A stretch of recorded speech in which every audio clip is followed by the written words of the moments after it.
Hi everyone, I'm back. I'm Shaji Prabhakaran. This is my second live stream on YouTube. Today I'll be throwing light on Indian Super League as per my survey and a poll this month.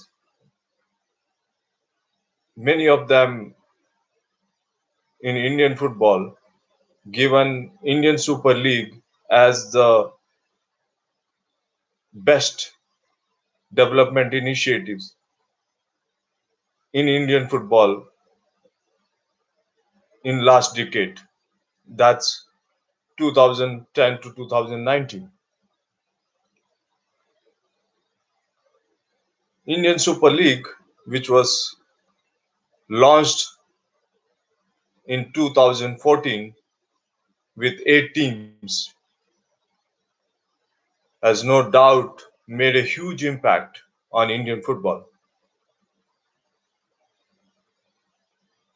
Though there was I League before, which was the top league in India, and from this season, which is right now on, that's 2019-20, Indian Super League was declared the top league of India. And I League, which was still last season, the top league was downgraded to as second tier league. We need to understand that why Indian Super League was made the top league.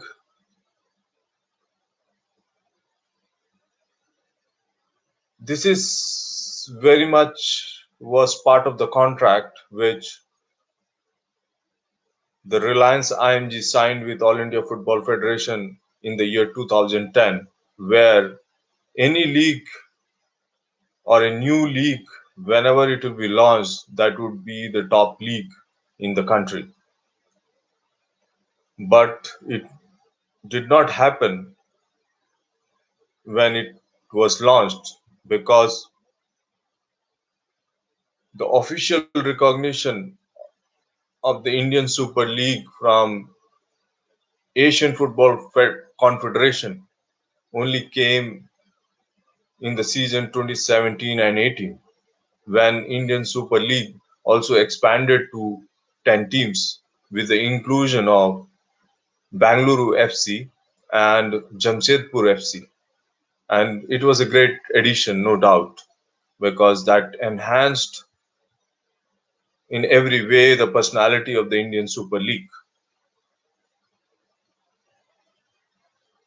And this is one league, one initiative which has really changed the face of Indian football in multiple ways.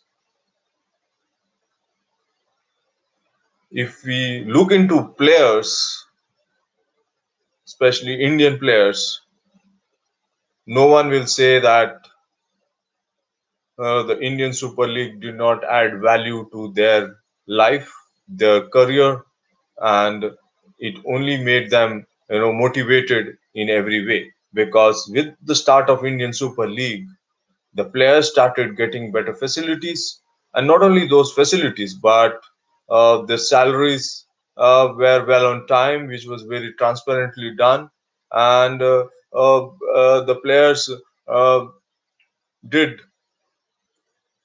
you know, see a lot of change, a lot of improvement in that one aspect, which really made them focus on football primarily.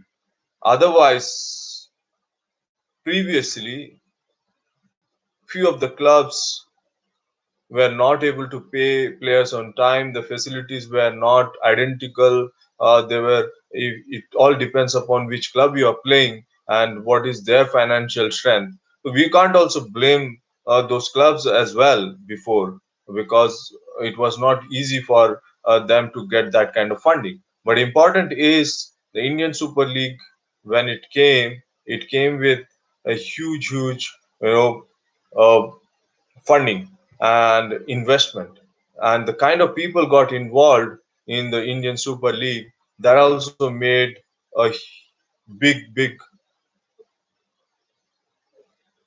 perceptionally, and the strength of the that league and the franchises which won those clubs were also resourceful in every way, and they were brands. Like the Indian Super League is a brainchild of FSDL, that is the Football Sports Development Limited company, which was formed for particularly to operate Indian Super League in partnership with, in collaboration with Star Sports, and this has given a huge flip to Indian football. And with the start of Indian Super League, what has happened?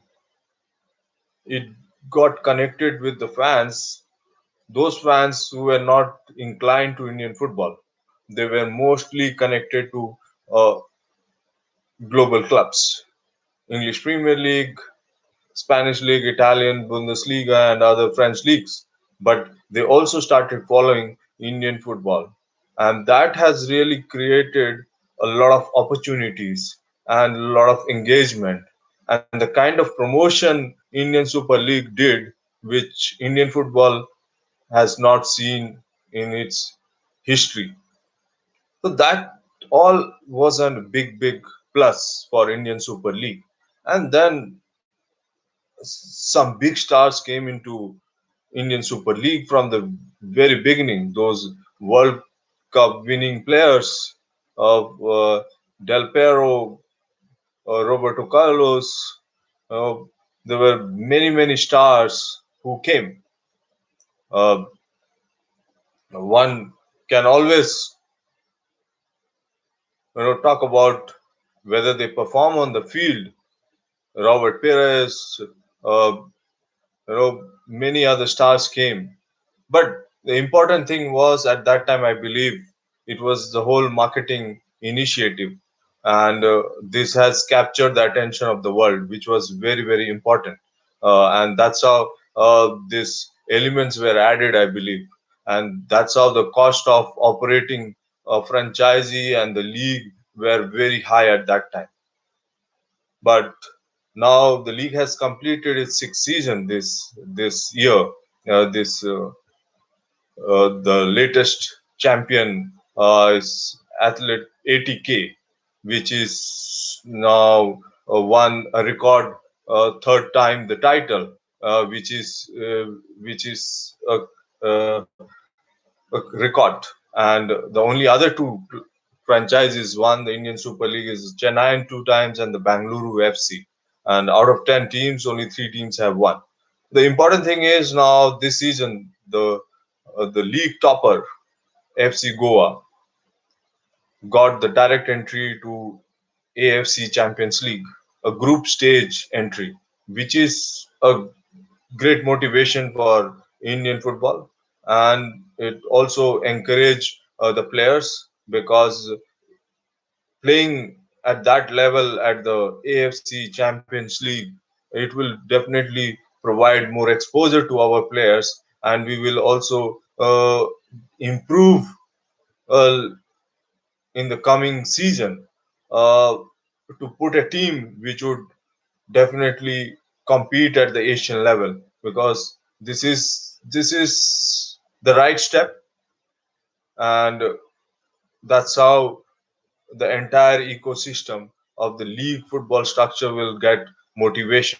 And from 24-25 season, that is where the promotion relegation will come into effect, because this is one of the criticism of the Indian Super League, that it doesn't have a promotion relegation structure, uh, which many doesn't agree. And that's precisely done because to protect the investment, because there's a huge investment being made by people, and if the promotion relegation starts very early, then it might be counterproductive to attract the investment. and the kind of profile of the people got involved in the Indian Super League, it only adds to the brand personality of Indian football. So therefore, if we see in that context, the football in India got tremendously benefited because the richest person in India, the richest and the biggest company in India, the Reliance, and their whole family, like from the Nita Ambani is the face of Indian Super League, and she is the chairman and co-founder of FSDL, and they are leading the whole venture, which is only adds to the confidence because they have that resource, and they are passionate as well to take the league and make it the best in Asia.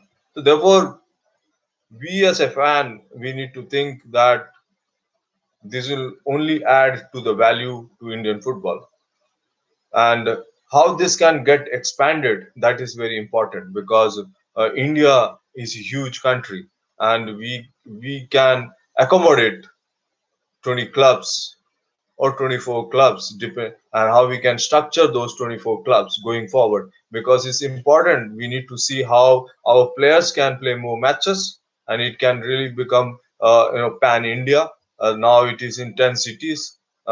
It's only can grow, and the I League also has a huge opportunity as a second tier league to be, become more aspirational. From the season 24-25, there will be a promotion relegation. Therefore, there's a huge possibility.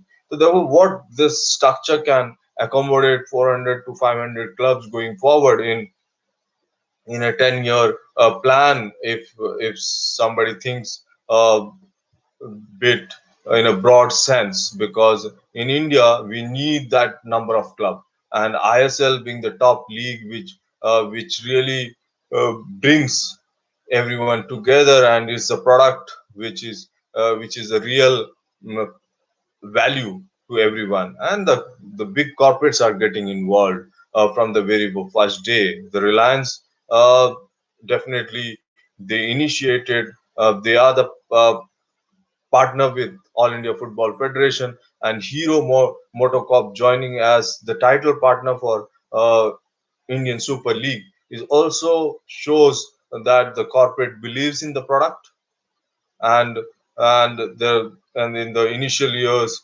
when it was launched, the Puma was also the kit partner, the football partner, the official ball partner to it. So likewise, there were like DHL got involved, Flipkart got involved. So therefore, the many big companies got involved. So therefore, it only indicates that this was a product which would grow, which has a potential to engage. Indian Super League definitely has a potential to attract major investment. And now Mumbai City FC is bought over by the Manchester City Group, which is again shows that the value in the Indian Super League. And this is what will bring more and more people into the game, more and more investment into the game, and this franchise is being made compulsory. They have to invest particular amount at the grassroots development, and going forward, they will be becoming part of the licensing system when they will have to compulsorily make youth teams and develop those facilities, because right now they are just 6 year old, these franchises, and and nine of them basically, and the 10th, the Jamshedpur FC is just for just fourth year, fourth season. Therefore, this is progressing well, and at the Asian level, the FC Goa will represent, which would give us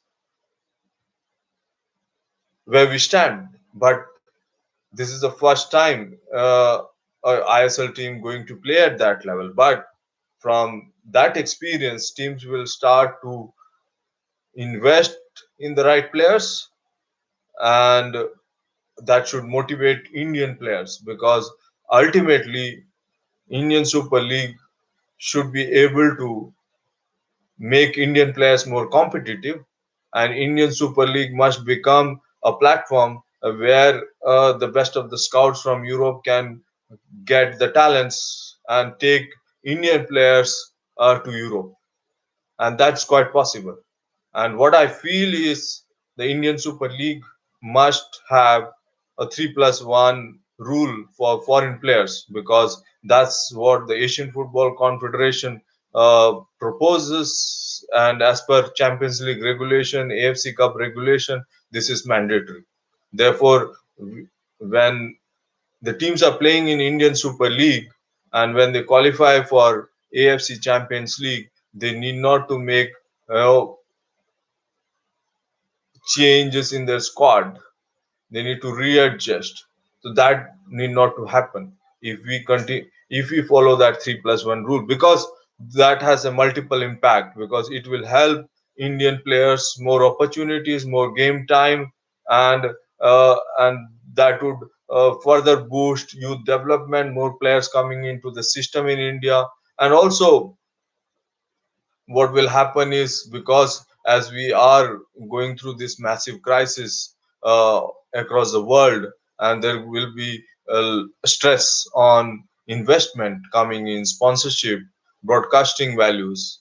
Therefore, the franchises can cut their cost by taking less number of foreigners, which is very important, because more Indian players means the cost will come down compared to a foreign players, and that's what will help Indian football, which I personally believe this should be done.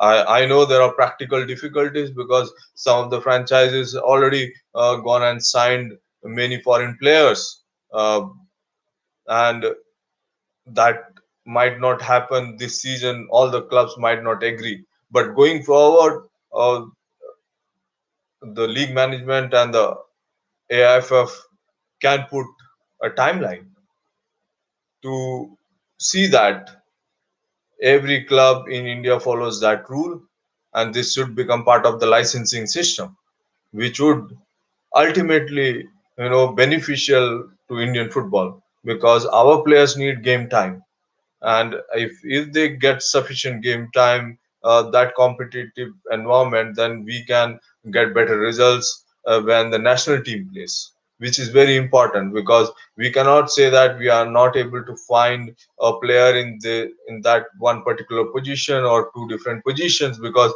they are not getting enough games. And that way, it will definitely help, because ultimately India has to do well, and that's the intention of Indian Super League, because it has brought India into a world map in a big way, which definitely Indian football was big, uh, 50s, 60s, early 70s, and we did exceptionally well. But then we gone a bit backward in terms of our performances at the international level, and our ranking also dipped. But now we are at a trajectory which we can only go up the ladder, and that's where the whole league structure and the league system, which is getting resolved, which is a very important thing, because there were a fight between the I League clubs, ISL. There were confusions, there were miscommunications, everything. But then that has put to rest, because everyone come together. Asian Football Confederation played a great role. Uh, All India Football Federation engaged the Asian Football Confederation with FSDL to make this rule, make this system whereby everything become very transparent, and there is a blueprint and a way forward now, which gives absolute clarity. And I'm sure uh, the Mohun Bagans now getting involved with uh, ATK in Calcutta. The two entities will become one for Indian Super League, which is definitely going to help. That personally, uh, I feel, because it will only add value to the football, and it is the right way to move forward. And similarly, some other clubs might get into this kind of partnership or a merger, which will help football, because we need to collaborate, we need to partner. That is what is required, and that way we will see optimization of resources, and outcome will be much better. So going forward, definitely we will see better competitiveness, more Indian players, and more Indian fans joining Indian Super League as well as I League, because we need more clubs, and we now have a clear structure which is only going to help Indian football. So let's support every club in India, because they all are working hard, investing their energy, time, resources to make the game grow. And whoever is investing, whoever are part of football industry, we must welcome all, we must encourage them, and we should not forget that we are at a stage, at the beginning stage of that big leap, and we will definitely reach to our potential. We need to believe, and we need to support, we need to encourage, we need to put our contribution into the system, and that's how we can grow this game big. And I personally believe Indian Super League can become a big property in Asia in next few years time, and we all will be proud that there's one league, one property which is known across Asia and the world, and with that we can grow our football. Definitely, no doubt, with Indian Super League is one aspect for our competitive football and a league structure. We will have to continuously do many other initiatives, take timely action, and that is a work in progress. And let's join hands and strengthen all the properties what India has got, and that is very important. Thank you everyone for your patience, and I'll wait for your feedback and comments. I'll come back again with my third live stream in YouTube very soon. Thank you.